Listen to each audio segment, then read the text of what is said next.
sekarang prioritas bagaimana bisa segera kirim bantuan-bantuan yang diperlukan, terutama BBM yang sangat penting. Listrik sebentar lagi saya kira bisa dibuka semuanya.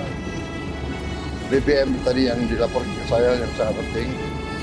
Ada beberapa desa yang terisolasi, insya Allah kita bisa tembus. Insya Allah kita dengan kerjasama erat, teamwork yang baik, kita bisa segera menghadapi musibah ini, segera memberi solusi-solusi kepada kesulitan rakyat sekarang ini.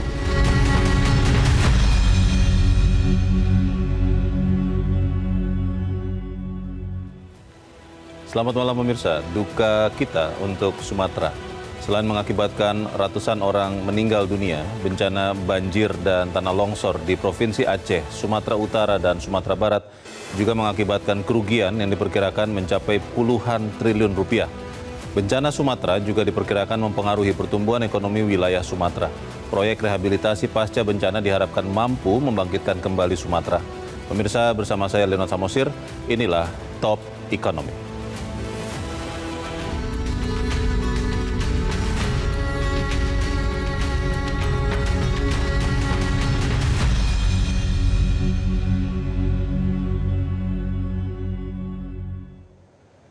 Pemirsa, berdasarkan informasi dari BMKG, badai Senyar yang sebelumnya menghantam Thailand dan Malaysia menghantam Indonesia pertama kali pada 26 November di kota Binjai, Sumatera Utara. Selanjutnya kemudian meluas ke wilayah lain di Sumatera Utara, Aceh, dan Sumatera Barat. Saat ini Sumatera sedang berduka. Untuk bangkit dari duka, dibutuhkan rehabilitasi besar-besaran di daerah terdampak, dan inilah data awal yang bisa dijadikan acuan untuk rehabilitasi pasca bencana nanti. Data ini dirilis oleh Direktur Eksekutif Next Policy, Fitra Faisal. Berdasarkan data yang dirilis oleh Fitra Faisal, total kerugian bencana Sumatera mencapai 28,8 hingga 37,1 triliun rupiah. Kerugian hingga 37,1 triliun rupiah ini berasal dari kerugian infrastruktur antara 15,2 hingga 20,8 triliun rupiah, kerugian pusat-pusat produksi antara 9,5 hingga 11,4 triliun rupiah, kerusakan pemukiman antara 4,1 hingga 4,9 triliun rupiah. Menurut Fitra Faisal, bencana Sumatera akan mengurangi pertumbuhan ekonomi di kawasan terdampak minus 0,8 hingga minus 2,5%. Inflasi akan terdorong 0,3% hingga 1,2%. Pengangguran akan meningkat 1,2 hingga 3,5% dan bisa menurunkan investasi minus 1,3 hingga minus 4%. Berdasarkan analisis Fitra Faisal, dibutuhkan waktu sekian tahun untuk memulihkan situasi di wilayah terdampak menjadi normal. Untuk kembali ke pertumbuhan ekonomi yang normal, wilayah terdampak butuh waktu hingga antara 12 hingga 18 bulan. Untuk kembali ke angka normal inflasi dibutuhkan waktu 8 hingga 12 bulan. Dan untuk kembali ke tingkat pengangguran sebelum terjadi bencana dibutuhkan waktu 24 hingga 36 bulan. Dan untuk kembali ke level investasi normal, kawasan yang terdampak butuh waktu 14 hingga 20 bulan. Total anggaran pemulihan bencana Sumatera menurut Fitra Faisal membutuhkan anggaran 51 triliun rupiah. Anggaran pemulihan 51 triliun rupiah itu menurut Fitra Faisal dibutuhkan untuk yang pertama dana tunai untuk korban bencana 6,8 triliun rupiah, subsidi upah 5,2 triliun rupiah, insentif UMKM 5,5 triliun rupiah, anggaran bansos 4 triliun rupiah, perbaikan infrastruktur 22 triliun rupiah, dan inilah anggaran terbesar pemulihan pasca bencana Sumatera. Kemudian anggaran pemulihan lahan pertanian sekitar 3 triliun rupiah, dan anggaran pembangunan sistem peringatan dini 4 triliun rupiah. Itulah gambaran kerugian dan anggaran pemulihan bencana Sumatera berdasarkan analisis Fitra Faisal di lapangan hingga hari Selasa malam ini pemirsa. Baru pemerintah Provinsi Sumatera Barat yang sudah merilis data perkiraan kerugian karena bencana banjir dan longsor. Menurut Pemprov Sumatera Barat, kerugian akibat banjir dan longsor di Sumatera Barat hingga 1 Desember kemarin mencapai kerugian 1 triliun rupiah. Berdasarkan laporan Pemprov Sumatera Barat, kerugian 1 triliun rupiah itu berasal dari 33.000 rumah yang terdampak, 16.000 hektar sawah yang terdampak, 99 bangunan sekolah yang terdampak, 12 fasilitas kesehatan terdampak, 72 rumah ibadah yang terdampak, 13 perkantoran rusak yang terdampak, 72 irigasi yang terdampak, 10 bendungan rusak terdampak, dan sejumlah jembatan dan ruas jalan yang juga terdampak. Menghadapi dan melalui bencana besar di Sumatera itu sudah sering ditempuh oleh kita, bangsa Indonesia. Berdasarkan data BNPB, dalam 5 tahun terakhir saja, khusus bencana banjir, di Sumatera terjadi ratusan bencana banjir. Tahun 2021 terjadi 84 banjir besar di Sumatera, tahun 2022 terjadi 71 banjir besar, tahun 2023 111 banjir besar, tahun 2024 121 banjir besar, dan tahun 2025 ini terjadi 75 banjir besar di Sumatera. Bukan hanya Sumatera, Indonesia memang rawan banjir. Ada 75,7 juta penduduk Indonesia yang ada di zona rawan banjir. Indonesia ada di peringkat keempat, negara paling terancam banjir di dunia, di bawah Tiongkok, India, dan Bangladesh. Seperti apa kita menghitung kerugian dan anggaran rehabilitasi bencana Sumatera? Top Ekonomi akan kembali setelah yang satu ini.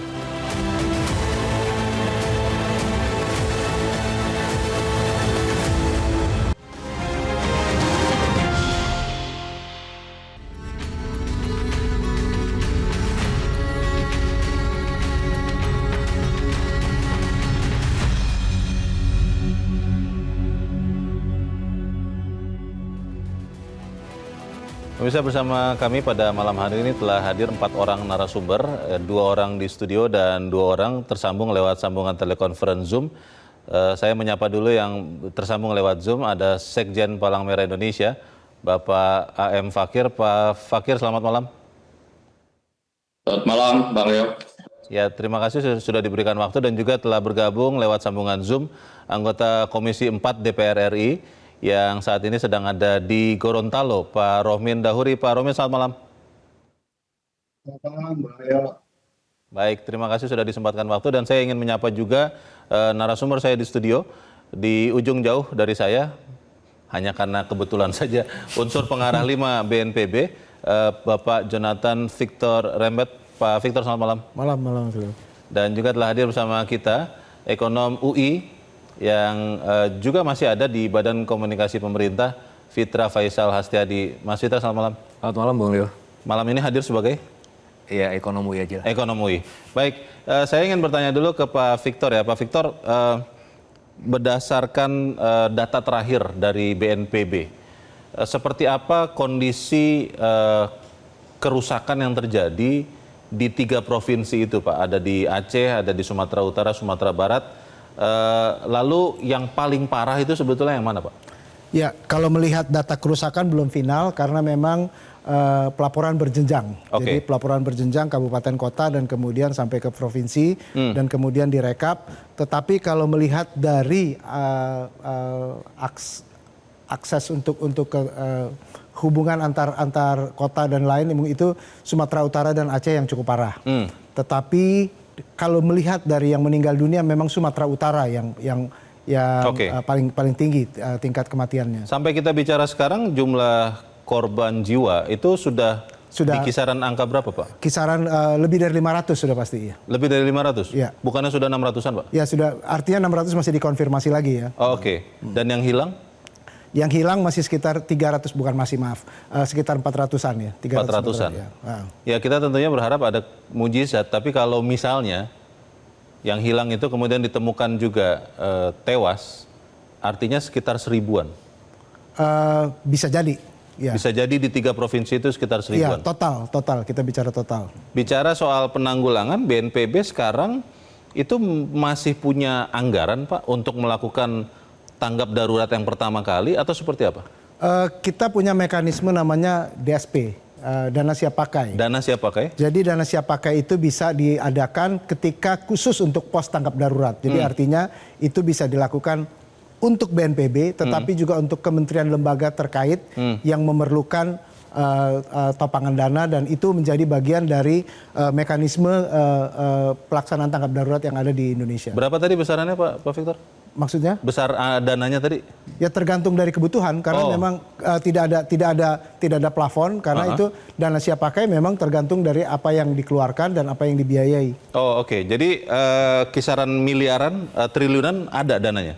Bisa, ya tergantung. Karena kalau kita melihat itu seperti misalnya yang terjadi dalam berbagai kebencanaan yang lain, memang terjadi dinamika tergantung dari kondisi yang harus dihadapi. Oke, Mas Fitra, tadi ada angka yang saya paparkan kepada pemirsa Metro TV, dan itu angkanya kalau tidak salah kisarannya 51 triliun.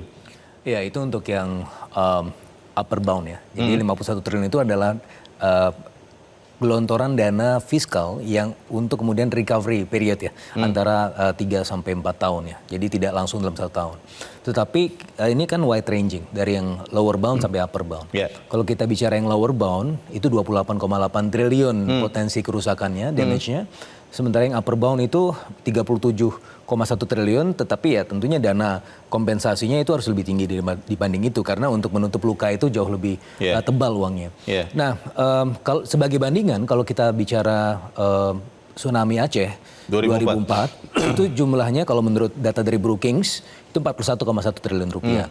Tapi 41,1 triliun rupiah kalau kita gunakan angka saat ini itu 120 triliun rupiah. Setara 120 triliun rupiah sekarang. Betul. Artinya apa yang terjadi di Sumatera meskipun sebenarnya ya dampaknya sangat wide ranging, tetapi sebenarnya masih sepertiganya dari tsunami Aceh. Nah, ini datanya saya kalibrasi dari data tsunami Aceh 2004, kemudian data Jogja 2008 dan juga gempa Palu 2018. Setelah kalibrasi data itu dan juga masukkan data-data asuransi ya untuk klaim segala macam, itu dapatlah angka seperti itu. 51 triliun.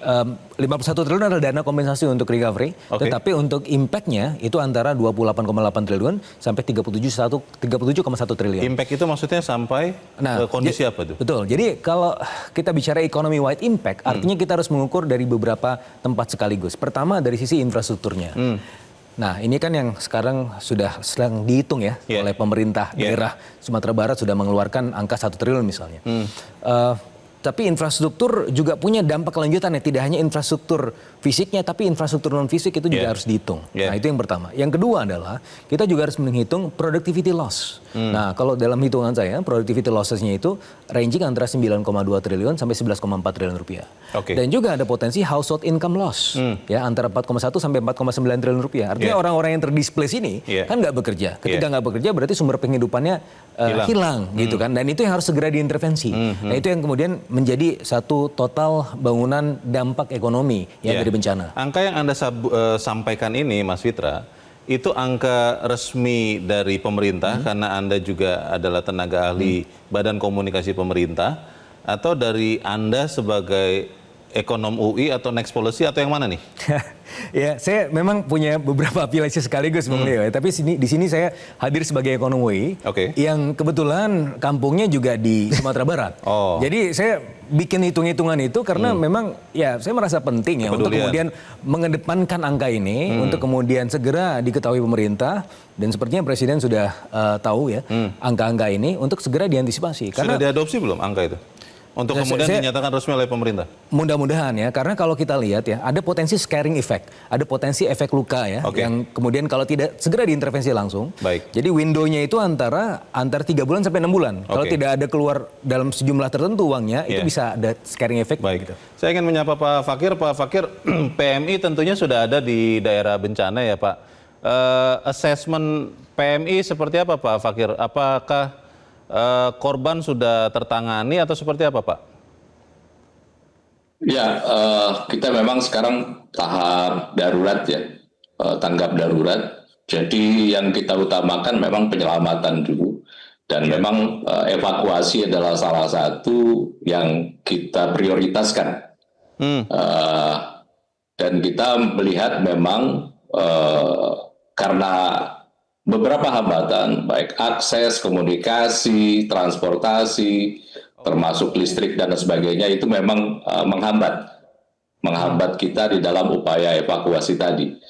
Nah, Selain evakuasi, tentu adalah juga mengurangi penderitaan. Itu melalui bantuan-bantuan, misalnya shelter, dapur umum, pakaian, beberapa paket, baik itu paket keluarga, paket untuk anak dan lain sebagainya, itu juga adalah termasuk makanan-makanan yang siap saji misalnya. Itu yang dilakukan oleh Palang Merah dan di 3 provinsi. Tapi kita maklumi juga bahwa PMI kita di provinsi dan kabupaten kota, karena ini kita akan beroperasi di 27 provinsi kabupaten provinsi dan kota ya. Jadi ada memang Palang Merah yang sulit untuk melakukan kegiatan karena akses-akses tersebut, plus memang bantuan yang akan diberikan tidak ada. Makanya ada intervensi memang dari Palang Merah Pusat, terutama untuk mengirimkan barang-barang keperluan yang basic, sekaligus juga beberapa peralatan.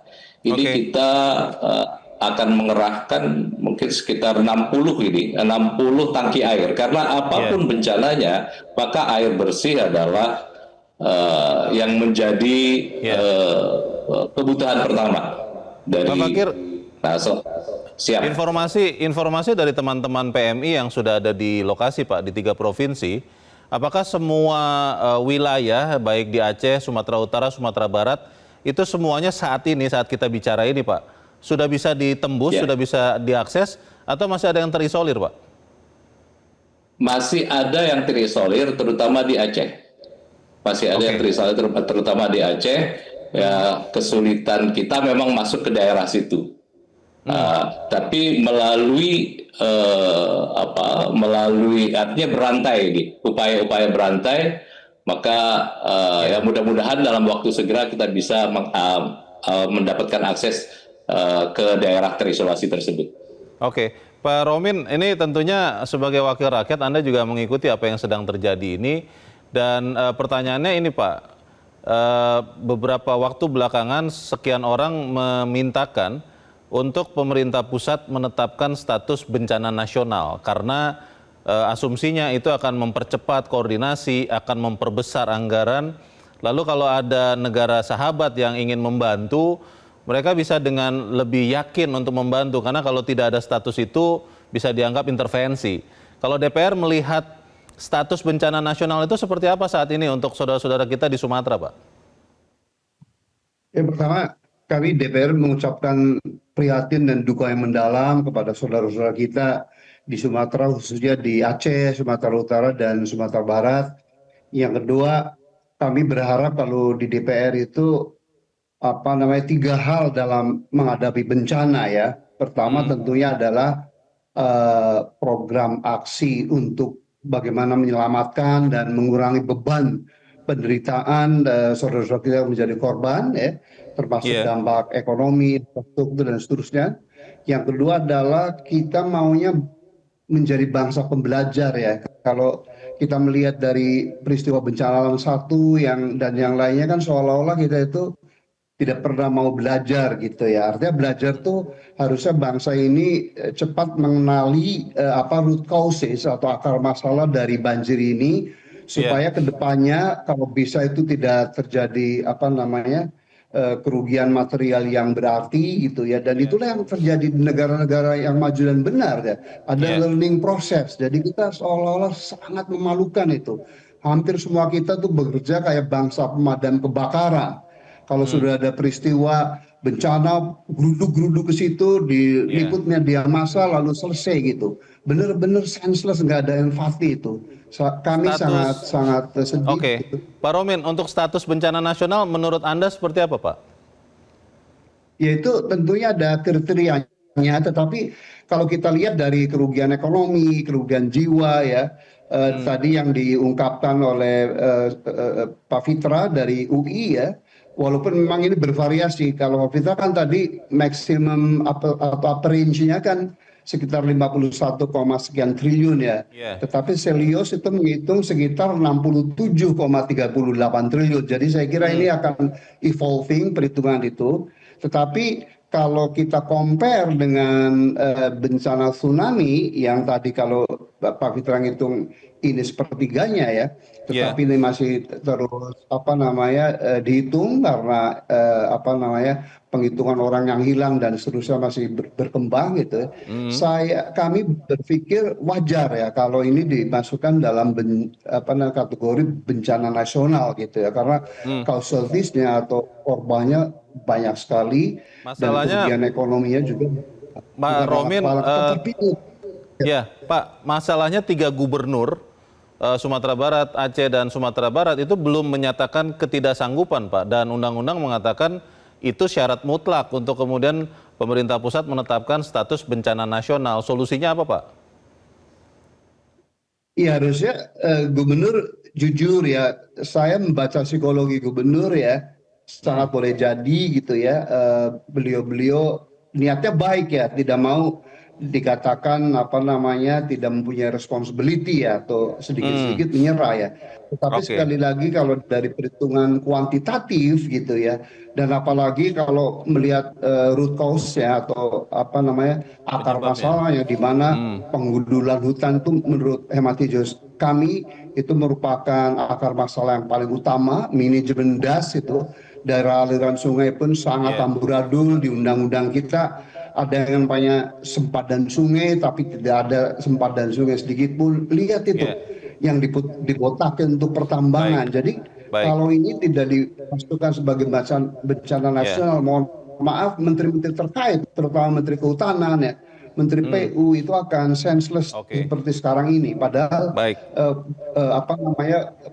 bencana banjir yang disebabkan oleh ulah manusia ini bukan hanya di Sumatera, terlebih lagi di Pulau Jawa. Ya, pertanyaannya pemirsa dan bapak-bapak semua, status bencana nasional dan bukan bencana nasional dalam pengalaman bangsa Indonesia sering menentukan juga bagaimana anggaran itu dialokasikan, bagaimana kecepatan bantuan, termasuk mungkin dari negara-negara sahabat. Apakah itu penting atau tidak? Kita akan bahas di bagian berikut. Bisa tetap bersama kami. Top Ekonomi segera kembali.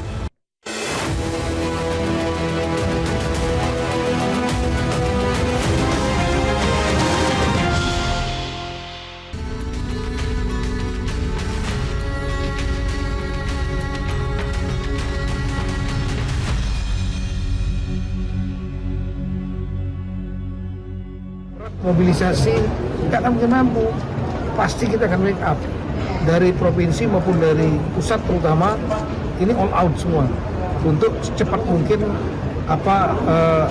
diminta atau tidak diminta pasti kita akan dorong. Perintah Presiden langsung itu, dan beliau memantau tiap hari. Kita juga memiliki ada grup ya yang memantau perkembangan tiap hari, saling sharing di antara kita. Nah, jadi jangan berpikir bahwa semua bencana pasti harus kepala daerahnya mandiri. Tidak gitu. Ada skala-skalanya, level bencana itu ada skala-skalanya. Kalau sekelas yang seperti bencana Sumatera ini, kita serahkan kepada kepala daerahnya saja. Wah, mereka setengah mati, kasihan rakyatnya, kasihan juga kepala daerahnya. Terima kasih Anda masih bersama kami. Pemirsa, saya ingin langsung ke Pak Victor. Pak Victor, kalau bicara status bencana nasional dan bukan, itu beda nyatanya apa Pak? Untuk terutama terkait dana, lalu kecepatan memperbaiki dan merehabilitasi para korban ini Pak? Ya, pertama saya mungkin mau update dashboard terbaru itu 712 yang apa itu Pak? Yang meninggal dunia. Oh, sampai sekarang ini? Ya, lalu 507 yang hilang. Jadi memang naik terus angkanya. Tadi ini dashboard jam setengah 7 tadi. Oke, 712 sampai kita bicara yang sudah meninggal. Ya, dan 507 yang hilang. Oke. Jadi, ya, pertanyaan itu yang kerap ditanyakan oleh berbagai pihak, dan rasanya ada sisi psikologis selain sisi penetapan secara normatif ya. Sisi psikologis adalah harapannya dari keluarga-keluarga yang terdampak dengan penetapan bencana nasional itu segala sesuatunya akan lebih cepat, lebih kuat dan lebih tanggap. Itu anggapan. Kami menghargai Artinya BNPB menghargai, dan juga lembaga-lembaga kemanusiaan, lembaga-lembaga advokasi juga melakukan hal yang sama, kami menghargai. Pertanyaan kalau bedanya di mana? Bedanya adalah memang ketika kita sudah memiliki aturan undang-undang yang menolong kita untuk melakukan tata kelola kebencanaan, itu kan berjenjang ya. Artinya ketika bupati, wali kota tidak sanggup lagi, mereka naik ke provinsi. Dan kemudian sesudah provinsi, tadi Pak Rohmin sudah mengatakan juga, kalau provinsi sudah tidak sanggup, baru naik ke pusat, tapi itu pun harus melalui sebuah kaji cepat yang akurat dan kemudian juga reliable. Oleh pemerintah pusat?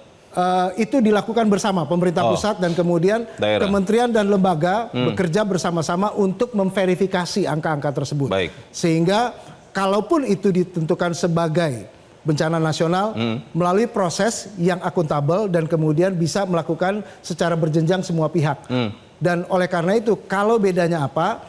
Pertama, harapannya adalah memang atau paling tidak literasi yang perlu kita katakan, semuanya itu mungkin orang berharap baru pemerintah pusat akan all out. Tetapi tadi baru saja kita dengar dari Kementerian Dalam Negeri, Pak Menteri mengatakan sudah all out. BNPB juga sudah all out. Dan kemudian kalau kita katakan pendanaan bagaimana? Pendanaan juga sudah all out, artinya pembiayaan.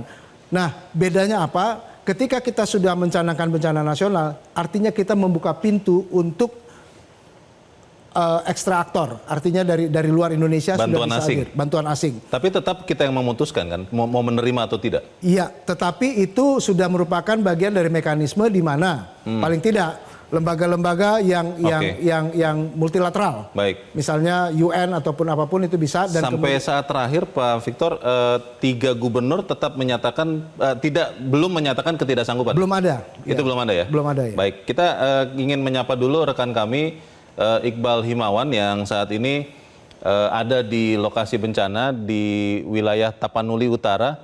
Dan Iqbal, saat ini Anda ada di Tarutung, Tapanuli Utara. Seperti apa kondisi tempat Anda berada? Saya lihat di kejauhan di belakang Anda kelihatannya listrik sudah menyala, ada lampu. Tapi bagaimana dengan kondisi infrastruktur di lokasi Anda berada? Silakan Iqbal.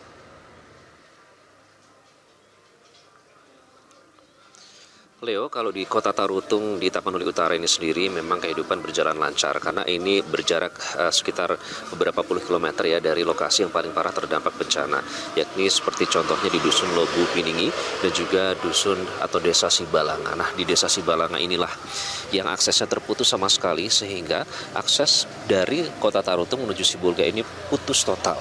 Nah, kami sempat meninjau kedua lokasi. Memang yang pertama di Tapanuli Utara, yang terparah di desa Sibalanga, dan kami juga sempat langsung datang ke lokasi bencana di Tapanuli Selatan, yakni tepatnya di desa Garuga. Nah, di desa Garuga ini sendiri terpisah menjadi 2 kabupaten ya, antara Tapanuli Tengah dan Tapanuli Selatan.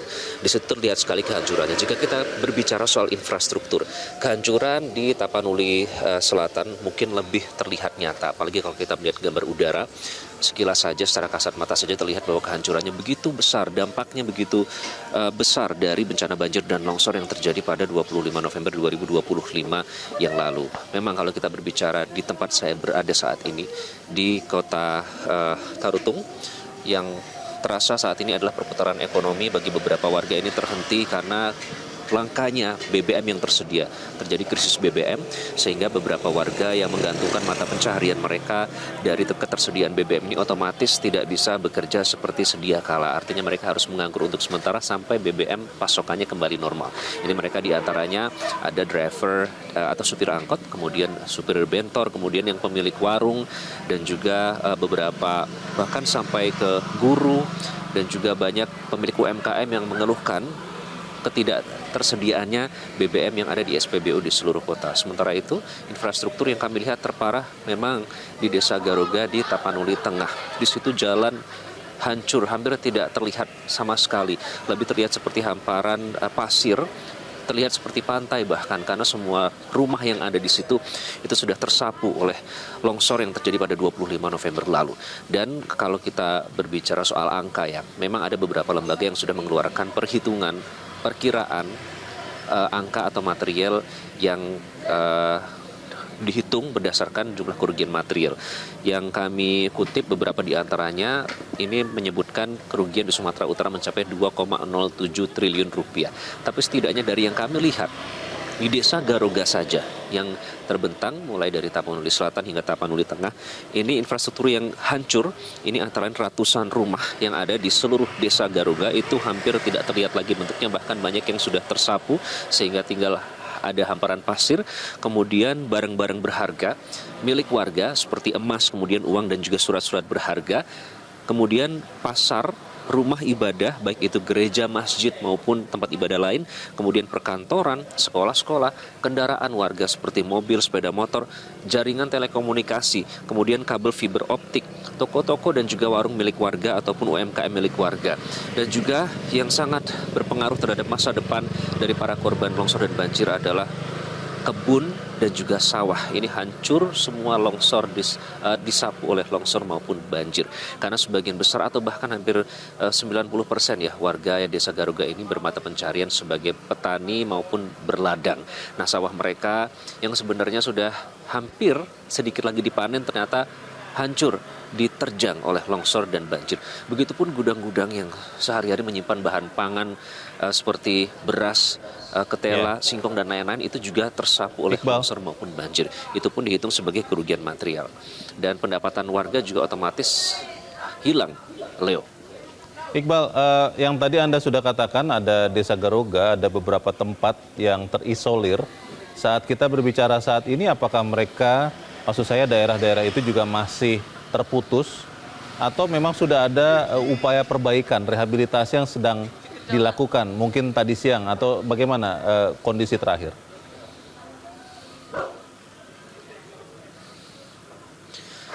Kondisi terakhir kami meninjau sudah mulai dilakukan perbaikan, Leo, terutama di infrastruktur ya. Ini jembatan yang sempat terputus sama sekali sehingga akses antara desa Garoga di Tapanuli Selatan dengan di Tapanuli Tengah ini tidak bisa dilewati sama sekali. Nah, oleh karena itu memang kalau infrastruktur ini seharusnya jembatan yang berada di sungai yang tertutup oleh kayu-kayu gelondongan. Itulah sungai yang seharusnya. Namun karena tertutup oleh kayu gelondongan sehingga membuat aliran baru. Nah, di aliran baru inilah yang nanti rencananya akan dipulihkan menjadi daratan kembali. Itu tadinya rumah warga, namun karena tersapu longsor dan banjir akhirnya menjadi aliran baru. Nanti akan dipulihkan dan upaya perbaikan jembatan itu memang sudah dilakukan meskipun tidak bisa cepat karena akses menuju ke daerah ini pun masih termasuk susah. Masih ada alat berat yang dikerahkan untuk membuka jalur menuju ke desa Garoga ini. Meski demikian yang perlu menjadi perhatian, Leo, ini warga yang berada di desa Garoga di timur, di Tapanuli Tengah itu ternyata masih banyak yang belum mendapatkan bantuan yang ada. Menurut kesaksian warga ini sayang sekali oleh beberapa oknum, menurut kesaksian mereka ini dijual dengan harga yang bervariasi seperti sekarung beras ini dijual warga mengatakan Rp460.000 per karungnya, sehingga itu menjadi mahal dan itulah yang membuat warga semakin terhimpit atau terdesak kegiatan ekonominya. Baik, kita terus tentunya menantikan kondisi terbaru nanti dari laporan Anda, Iqbal Himawan melaporkan langsung dari Tapanuli Utara, Sumatera Utara. Saya ingin langsung ke Pak Fakir. Tadi baru saja rekan Iqbal Himawan mengatakan masih ada warga yang belum mendapat bantuan. Di sosial media memang harus diverifikasi, ada gambar-gambar video yang memperlihatkan di beberapa tempat ada yang menjarah begitu ya, karena katanya belum dapat makanan. Ini masih harus diverifikasi. Tapi kalau temuan teman-teman PMI seperti apa, Pak Fakir? Kita memang fokus pertama adalah yang tadi saya sebutkan, memastikan keselamatan dulu. Yang kedua, keselamatan, kemudian untuk penampungan mereka. Jadi justru ada prioritas penanganan kita. Kalau mereka yang kita nilai masih bisa mencari makan sendiri, maka mereka masih bisa mandiri. Tetapi mereka yang sama sekali tidak bisa melakukan apa-apa, hanya pasrah saja. Nah, itulah salah satu yang menjadi target kita. Nah, karena itu kita akan coba verifikasi di mana itu dan bisakah kita melakukan akses ke sana dan bisa mengevakuasi mereka ke tempat yang lebih aman, itu akan kita lakukan. Jadi karena itu sekali lagi tempat-tempat yang kita prioritaskan adalah mereka yang memang tidak punya harapan untuk mendapatkan bantuan. Yeah. Nah, bagi mereka yang sudah, kita itu kemudian adalah prioritas berikutnya. Yang berikutnya juga adalah menyangkut kebutuhan dasar mereka. Kebutuhan mereka untuk tinggal, kebutuhan mereka tinggal sementara maksudnya, kebutuhan makan mereka, pakaian mereka, termasuk dalam hal ini kenapa lalu kemudian air bersih adalah menjadi prioritas kita. Air bersih itu untuk masak, untuk mandi dan lain sebagainya itu sangat diperlukan. Dan kalau tidak ada PDAM di sana, kita akan mengelolanya dalam bentuk pengolahan air. Baik. Jadi air yang kita olah menjadi air bersih. Kira-kira seperti itu, Bang. Pak Fakir, saat ini Anda dan teman-teman PMI itu bergerak menggunakan dana siapa, Pak? Dana internal PMI saja atau mulai sudah ada bantuan kita menggunakan dana PMI. Kita juga punya gudang-gudang. Jadi gudang-gudang yang ada di Serang, gudang ada yang juga kebetulan di Padang, itu kita kerahkan. Nah, operasionalnya juga dari pusat dalam hal ini karena mungkin daerah tidak memiliki biaya untuk operasional, maka akan kita supply dari pusat. Kita punya hubungan baik dengan beberapa mitra kita. Apakah itu federasi, ada American Red Cross, ada Australian Red Cross, selain juga donatur-donatur kita. Kita mulai membuka dan alhamdulillah sudah mulai banyak donasi yang disalurkan kepada kita. Kita juga kerjasama misalnya untuk penyaluran bantuan. Itu kita kerjasama dengan BNPB. Dalam hal ini mungkin Pak Ewad bisa kita diminta untuk mengelola logistik yang ada di Halim. Kita akan menerima bantuan logistik dari Halim dan kita akan salurkan ke 3 daerah ke provinsi itu. Baik. Dan tentu saja juga dari yang lain-lain kita kumpulkan dan kita salurkan untuk salurkan ke 3 provinsi, termasuk antara lain kebutuhan dasar seperti darah. Darah juga kita sementara ini supply dari Jakarta, Bekasi, dan juga dari Bogor. Pak Fakir, dari pengamatan teman-teman di lapangan PMI, masalah ini rehabilitasi bencana bisa dilakukan oleh pemerintah daerah saja atau memang harus pemerintah pusat yang juga membantu, Pak? Pemerintah pusat harus membantu dan buktinya memang sudah dilakukan antara lain. Harus membantu. Karena tidak mungkin pemerintah daerah sendiri. Bayangkan saja ada beberapa pemerintah kabupaten kota yang sama sekali tidak bisa melakukan apa-apa, dan mau tidak mau mestinya juga kabupaten kota yang kalau boleh bertetangga itu bisa membantu juga. Saling membantu harusnya. Kita juga bisa, kita juga menerima dari provinsi lain. Saya lihat dari provinsi ini kita mengerahkan tangki saja, kita dari Jawa Timur, Jawa Barat, dan Jawa Tengah kita kerahkan semua ke sana. Ada 35 tangki air. Sementara yang dari Sumatera sendiri, dari Jambi, dari Sumatera Selatan, dari Lampung, kita kurahkan juga ke sana. Ini adalah bagian dari mobilisasi untuk membantu operasi kita di sana. Pak Rohmin, saat ini memang statusnya belum bencana nasional, tapi pemerintah pusat mengatakan kekuatan nasional sudah turun. Kalau menurut Anda itu sudah cukup untuk merehabilitasi 3 provinsi di Sumatera ini, atau memang masih perlu status bencana nasional itu, Pak Rohmin? Pertama, kalau dari segi pemerintah daerah memang semacam double jeopardy ya bencana ini, karena faktanya TKD atau transfer keuangan daerah kan di tahun 2025 itu dipangkas lebih dari 40% gitu ya. Jadi dalam hal itu aja sudah kedodoran ya. Kemudian saya lihat data statistik ya yang sangat sohih mengatakan bahwa anggaran BNPB tahun 2021 Bung Leonard itu mencapai 7, sekian triliun. Tahun 2025 anggarannya itu hanya 1, sekian triliun gitu ya. Jadi itu memang perlu kita berkaca diri ya bahwa kita kan negara yang sangat prone ya atau sangat apa namanya resikonya tinggi ya dengan bencana alam, bencana hidrometeorologi semacam banjir, kemudian bencana lainnya yang tsunami, gempa bumi dan seterusnya. Nanti kami di DPR akan dorong ya bahwa harusnya karena daerah kita itu negara bencana, ada ring of fire.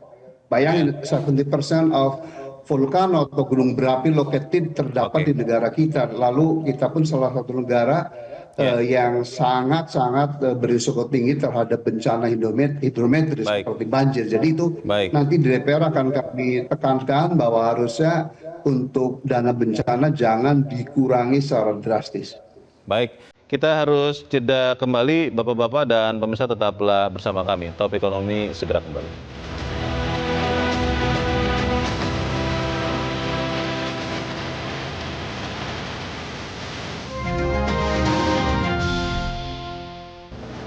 Kita ada di bagian akhir dari diskusi kita malam ini. Saya ingin ke Pak Fakir dulu. Pak Fakir, pandangan PMI seperti apa Pak yang harus disegerakan agar saudara-saudara kita bisa diringankan penderitaannya? Silakan Pak Fakir.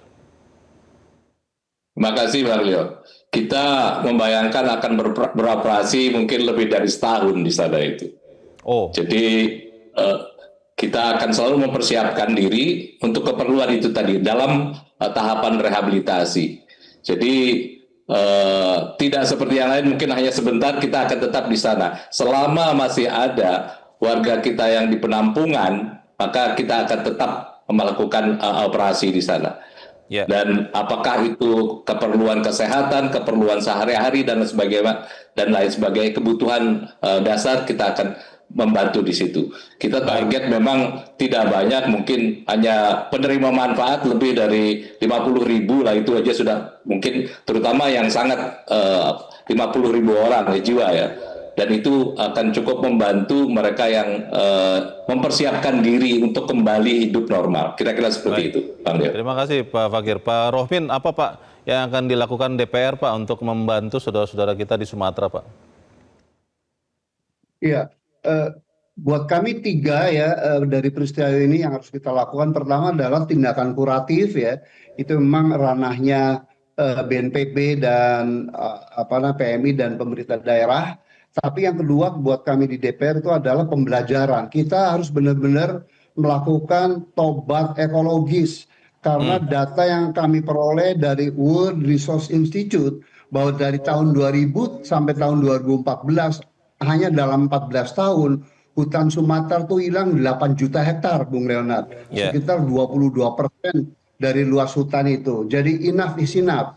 Saya nggak bisa bayangkan mungkin 2014 sampai tahun 2024 ya, itu 10 tahun berikutnya mungkin itu bisa lebih dari 10 juta ya. Jadi itu harusnya kita stop itu, kalau enggak kita hancur semua. Dan yang ketiga, mohon maaf, lusa kami akan mengundang Menteri Kehutanan karena baik di medsos maupun di media mainstream itu ya penyebab utama daripada pembalakan liar, penebangan pohon tidak mengindahkan prinsip tebang pilih tanam Indonesia itu dari Kementerian Kehutanan. Dan terakhir mohon maaf, kita sebagai orang beriman harusnya bertobat nasuha, pendekatan diri kepada Tuhan, berdoa ya karena segalanya milik Tuhan. Terima kasih. Terima kasih Pak Rohmin. Pak Victor, tadi sudah disuarakan juga oleh Pak Rohmin tambahan anggaran, tapi kan itu bukan segalanya. Apa yang diharapkan BNPB agar bisa segera membantu Pak saudara-saudara di Sumatera? Ya, BNPB lahir dari peristiwa tsunami. Artinya Undang-Undang 24 tahun 2007 itu tidak bisa dipisahkan dari bencana besar Indonesia. Oleh karena itu lagu Mars BNPB aja semangat berjuang demi panggilan kemanusiaan. Jadi ini lembaga negara yang punya esensi nilai kemanusiaan. Oleh karena itu ketika kita melakukan hal ini, kita juga sadar bahwa ini juga memenuhi amanat Undang-Undang Dasar dalam Undang-Undang, yaitu melindungi segenap tumpah darah. Oleh karena itu teman-teman yang sekarang sedang mengalami bencana di Sumatera Utara, Sumatera Barat, dan Aceh, kami sudah dan akan terus melakukan pendampingan all out. Perintah harian Kepala BNPB, kalau bisa bahkan kita pindahkan kantor BNPB ke daerah bencana, itu yang akan dilakukan. Artinya segala upaya kita lakukan bersama dengan seluruh kementerian lembaga dan juga atas bawah siapapun kita bekerja bersama untuk teman-teman yang sedang menderita. Terima kasih Pak Victor. Pak Mas Fitra, hitungan tadi akan segera diadopsi oleh pemerintah. Pemerintah bisa segera tahu bagaimana merehabilitasi atau bagaimana? Ya semoga ya. Tapi kalau kita lihat secara umum ya perdebatan antara bencana nasional atau bukan bencana nasional, sebenarnya apa yang pemerintah lakukan sekarang sudah melebihi kadar dari bencana nasional. Cepat tanggapnya presiden, turunnya menteri-menteri, gelontoran uang dan seterusnya. Tapi di sisi yang lain kita juga melihat bahwa dampak ekonominya itu perlu kita kurangi ya, kita mitigasi karena memang sudah ada perhitungan, tetapi kalau kemudian tidak ada intervensi pasti akan ada scaring effects bagaimana tadi Mas Iqbal sampaikan tadi. Maka dalam hal ini kalau kita bicara uangnya ada atau enggak, itu kan concern netizen juga, bencana nasional tidak bencana nasional, apakah karena tidak ada uangnya? Sebenarnya uangnya ada. Kalau dalam konteks tadi yang paling worst case scenario sekalipun 51 triliun itu masih bisa di cover ya, karena itu 50 triliun di diversifikasi ke beberapa tahun ke depan. Dan kalau dari sisi kapasitas fiskal kita masih sangat memadai dan oleh karenanya tidak perlu khawatir. Gitu. Baik, kita berharap apa yang kita bicarakan malam ini membawa perbaikan bagi saudara-saudara kita di Sumatera. Mas Fitra, Pak Victor, Pak Rohmin, dan Pak Fakir, terima kasih. Pemirsa, selamat malam. Kita berjumpa lagi pekan depan. Saya Leonard Samosir. Sampai jumpa.